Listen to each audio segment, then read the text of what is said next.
Without a resume or CV that demands attention, you will not get a single call from any job. What's even worse for you non-native English speakers is that most of you were never even taught how to create a stellar CV or resume until today, my friends. I am going over all of the tips and tricks that you'll need to create the perfect CV or resume in English. We're going to go over the difference between a CV and a resume, the importance of your resume, writing tips for your resume, and extra documents you're going to want to prepare.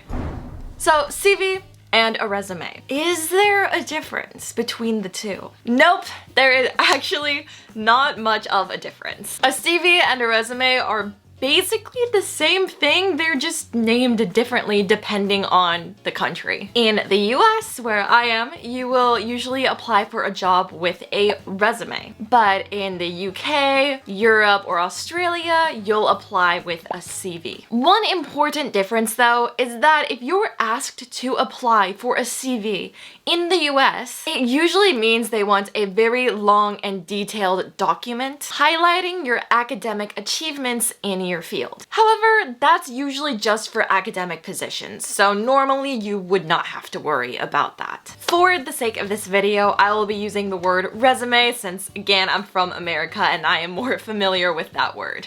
Now, your resume should capture the attention of your employers immediately, while also showing off the skills that make you qualified for the job you're applying for. But the big question is, how do you do it? Thankfully, there is a structure. Every resume has the following sections that I'm about to talk about, so make sure that you have these sections too. First, we start out with a heading. This will include your name and your contact details. After the heading comes a brief description of your professional self. This will range from a sentence to a brief paragraph and will include the job you're looking for, as well as the skills you can bring to the role. Then we get down into the body of the resume, aka the meat of the resume. Your resume can go one of two ways. You can either talk about your education first or your work experience first. You should think about what's most appropriate for the job that you are applying for,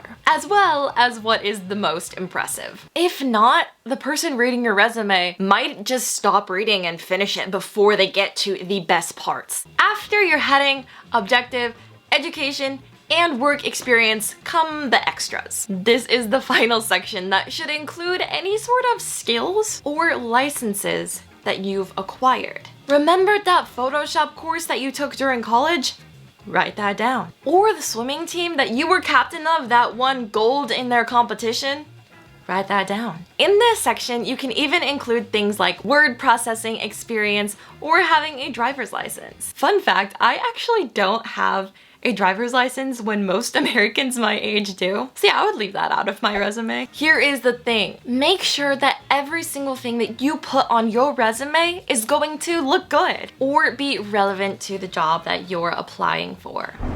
So now that you know what to include in your resume, you can now think about how to make sure that your content leaps out to the recruiter and shows them the amazing person that you are for this job. This is where I will be sharing with you some of these secrets to the English language, because they are needed in order to make your resume perfect. First, we have got power verbs. These are the secret weapons that can transform your simple achievements into mind-blowingly fantastic events. Think about this next sentence. I was in charge of a sales team that hit all targets. Now, that is an impressive achievement, but the English language doesn't use much to show it. Now, when you introduce power verbs into this sentence, it then becomes directed and trained a sales team that surpassed their targets. You can see how this sentence with power verbs sounds so much better and stronger. Keep in mind that it is standard to start each sentence in your resume with a power verb. It sounds much better when done that way and is just customary in an English resume. Think of the job you've had. What were your responsibilities? Now think of synonyms that go with that word and choose the one that makes you go,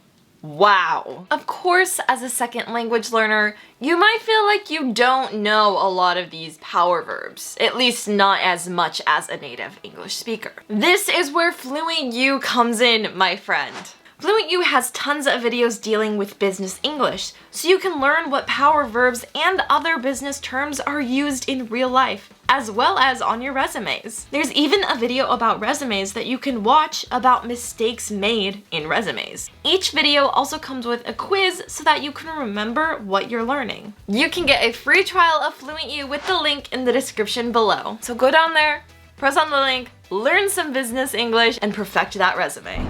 Next, we have numbers. Yes, actual numbers. This is another way to make your achievements leap from your resume and into your future employer's eyes. This is because they add indisputable facts to your achievements. By adding the number, your future employer knows exactly what your achievement was and therefore how great of an achievement it was. For example, using the previous sentence, I was in charge of a sales team that hit all their targets. Kind of bland, not the best sentence, right? With the numbers and the power verbs, it now becomes directed and trained a sales team that surpassed their targets by 150%. Yeah, that sounds a lot better. Third, past tense. As you can see by the previous examples, your resume will mostly be written in the past tense. If you're still in a job while sending out your resume though, you still make your description of your current job in the present tense. But for jobs and achievements and awards that you've won in the past, make it all past tense. Next is to avoid using pronouns. I know this can be a bit confusing for you English learners out there, as there aren't many occasions where you should write like this in English. However, when writing a resume, your sentences will be more direct without pronouns, which in turn gives your achievements more impact. So don't say, I did this, I did that. Of course you did, it's your resume. When applying for your job, it's expected that you will change up your resume depending on the job that you're applying for. It may seem like it takes a lot of time to do that.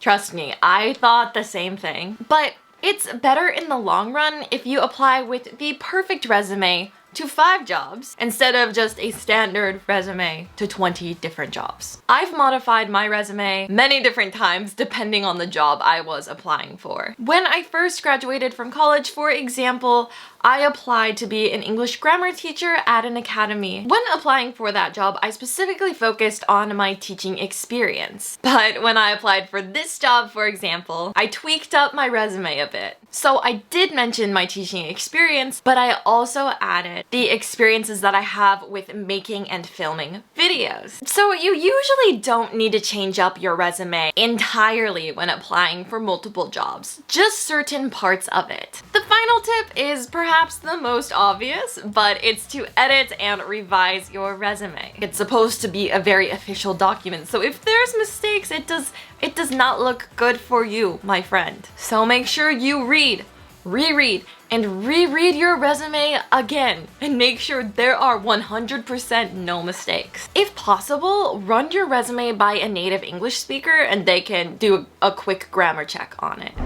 Alright, now your resume is finished. Fantastic! The hardest part is done. But before you send off your resume, you should check if any other documents are required for you to send in with your email. First off, we've got your cover letter. This is by far the most common thing to attach to a job application or a resume. A cover letter is a letter that basically tells your future employer a little bit more about yourself. It's where you can connect your skills to why you want the job. On this letter, you can add more detail to some of the most impressive sections of your resume. Second, we've got references or letters of recommendation. They are similar, but also different. References are usually a person that your future employer will call and talk to about you. A reference is usually your past boss or somebody like that. Letters of recommendation are more like letters that your past boss or team lead will write about you, saying all of the great things about you and why you should be hired. These are usually required after your interview. In rare cases, they need to be provided upfront. So be sure to get on the good side of all of your bosses so they can be good references and letters of recommendation. And finally, something that I really want to stress here is omit photos. If you're from Asia, Latin America, Germany, or France, you may think about attaching a photo of your beautiful face to that resume of yours. After all, who wouldn't give you a job? However, in the UK, this isn't really how things are done, and it honestly makes your resume look unprofessional if you do attach a photo. Likewise, in the US and Australia, it is usually not customary to attach a photo to your resume. And if it is included, it is a very professional headshot. Everyone knows that searching for a job can be difficult. I am one of those people. And it can seem tough to make your achievements stand out. I know. However, by following these guidelines, you are gonna make the most amazing resume and make yourself look so good to your future employer. If you want to review everything that I just went over, be sure to download the free FluentU PDF in the description below. It's got all of the information in this video, plus some more. So go check it out. Now, very important, I have for you part 2 of this video right over here. My friend Fallon shows you all of the tips that you'll need for job interviews in English. It's such a helpful video and I think you will really enjoy it. So go check it out and she will see you over there.